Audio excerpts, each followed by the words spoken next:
قائد اعظم محمد علی جناح انہوں نے ایک دن بھی جیل نہیں کاٹی. نہیں ٹھیک ہے, اور انہوں نے کبھی زندگی میں کوئی کتاب بھی نہیں لکھی. نہیں. میں تھوڑا جاننا چاہوں گا کہ جو ان کی زندگی تھی پاکستان بنانے سے پہلے وہ کیسی تھی اور بعد میں کیسی تھی, اور کیا ان دونوں زندگیوں میں کوئی کانٹرڈکشن ہے آپس میں؟ دیکھیے آپ دو چیزیں میں آپ کو بتاتا ہوں. دو چیزیں میں نے پڑھی ہیں.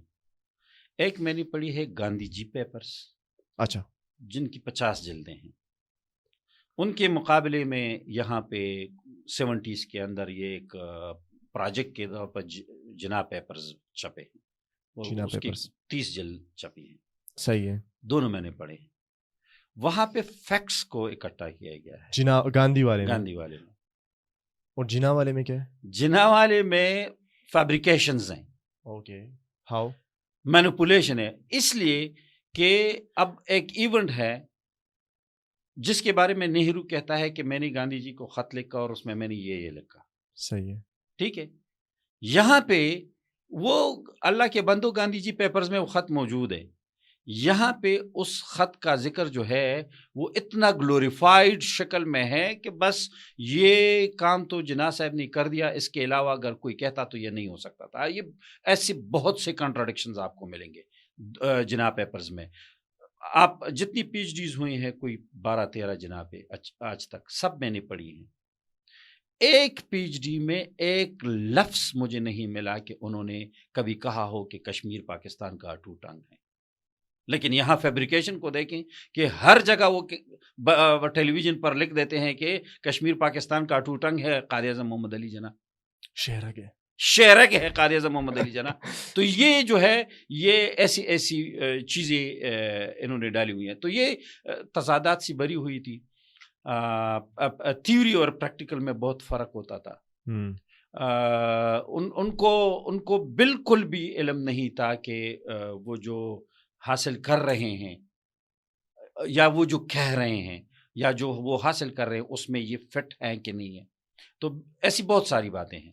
اچھا, میں کہیں پہ نا ایک پوڈ کاسٹ سن رہا تھا ایک انڈین یوٹیوبر کی, جس میں انہوں نے ایک ہسٹورین کو بٹایا ہوا ہوتا ہے. وہ انالیسس دیتا ہے اپنے کہ جو گاندھی کا پاسٹ تھا اور پھر قائد اعظم کا جو پاسٹ تھا, وہ دونوں جب فیوچر میں آپس سے ملتے تو ان میں بہت بڑا کانٹرڈکشن پایا جاتا ہے.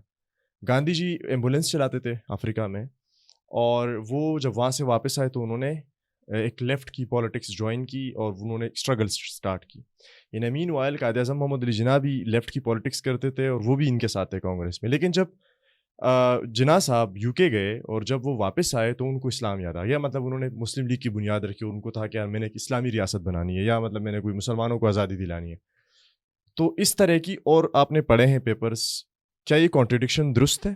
بالکل ہے. اور اس طرح کی اور چیزیں پائی جاتی ہیں جو کہ لوگوں کو شاید پتہ ہونی چاہیے. بہت ساری چیزیں ہیں, لوگوں کو شاید علم نہیں ہے اس کا. میں نے تو بہت جناح کیا تھے کیا نہیں تھے کتاب ہے جو کہ ایک لاہور کے دانشور نے لکھی ہے. وہ آپ پڑھیں گے تو بہت ساری اس میں وہ سب کنٹراڈکشن انہوں نے لکھی ہوئی ہیں وہاں پہ. تو ایسی بہت ساری چیزیں ہیں, ایسی بہت ساری باتیں ہیں. یہ آپ کو میں بتاؤں, انہوں نے مسلم لیگ کی بنیاد نہیں رکھی تھی. مسلم لیگ کی بنیاد 1906 میں رکھی جا چکی تھی. Sorry I am not good. 1917 تک یہ کانگریس کا حصہ رہے, اور پھر یہ اس کے بعد جب مسلم لیگ میں گئے, جس طرح آپ نے کہا کہ انگلینڈ سے ہو کے آئے, اور جب یہ گئے تو یہ بالکل تیار کر کے آپ کو میں بتاؤں جو لیفٹسٹ گاندھی جی نے سیاست کی تھی یہاں پہ باچا خان نے کی تھی. انہوں نے اپنے سٹیج خود بنائے تھے, تیار کیے تھے.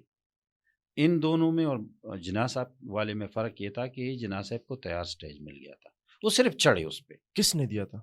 وہ تیار تھا بالکل. مسلم لیگ اور انگریزوں کا سٹیج تھا. اچھا, تیار سٹیج تھا. ان کو ایک پہلے سے بتایا گیا تھا کہ آپ یہ کریں گے, وہ کرتا گیا اور آخر میں یہاں تک آ گیا. تو لہٰذا یہ کنٹراڈکشن جو ہے یہ آپ کو ملیں گے. جتنا میں تو جتنا پڑھتا ہوں اتنا اور کنفیوز ہو جاتا ہوں.